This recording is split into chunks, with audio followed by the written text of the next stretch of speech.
रस्सी की तरह जिंदगी में लग जाती है गांठ। जी हाँ दोस्तों, आज की वीडियो का यही विषय है।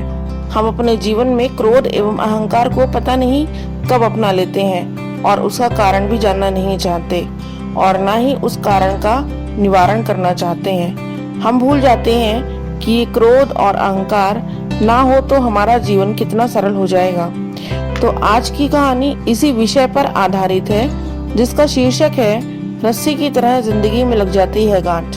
एक दिन भगवान बुद्ध अपनी सभा में पहुंचे तो उनके हाथ में एक रस्सी थी। बुद्ध जी ने आसन ग्रहण किया और बिना किसी से कुछ कहे वे रस्सी में गांठ लगाने लगे। वहां उपस्थित सभी लोग यह देख सोच रहे थे कि अब बुद्ध आगे क्या करेंगे। तभी बुद्ध ने सभी से एक प्रश्न किया, मैंने इस रस्सी में 3 गांठें लगा दी हैं। अब मैं आपसे यह जानना चाहता हूँ कि क्या ये वही रस्सी है जो गांठें लगाने से पूर्व थी। एक शिष्य ने उत्तर दिया, गुरुजी, इसका उत्तर देना थोड़ा कठिन है।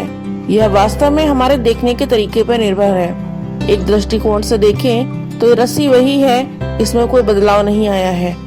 दूसरी तरह से देखें तो अब इसमें 3 गांठें लगी हुई हैं जो पहले नहीं थी, अतः इसे बदला हुआ कह सकते हैं। बुद्ध जी ने कहा, सत्य कहा, अब मैं इन गांठों को खोल देता हूँ।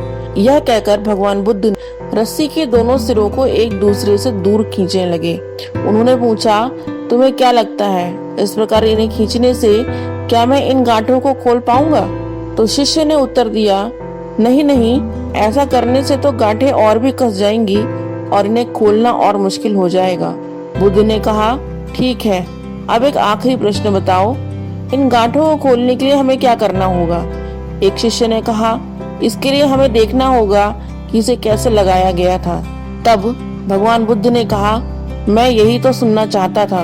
मूल प्रश्न यही है कि जिस समस्या में तुम फंसे हो वास्तव में उसका कारण क्या है। बिना कारण जाने निवारण असंभव है। मैं देखता हूँ कि अधिकतर लोग बिना कारण जाने ही निवारण करना चाहते हैं। कोई मुझसे ये नहीं पूछता कि मुझे क्रोध क्यों आता है। लोग पूछते हैं कि मैं अपने क्रोध का अंत कैसे करूं।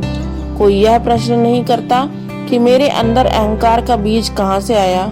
लोग ये पूछते हैं कि मैं अपना अहंकार कैसे खत्म करूं। प्रिय शिष्यों, जिस प्रकार रस्सी में गांठ लग जाने पर भी उसका बुनियादी स्वरूप नहीं बदलता, उसी प्रकार मनुष्य में भी कुछ विकार आ जाने से उसके अंदर से अच्छाई का बीज खत्म नहीं होता। आवश्यकता है कि हम किसी भी समस्या के कारण को अच्छी तरह जानें और उसका निवारण करें, तो हमारा जीवन सरल हो जाएगा। धन्यवाद।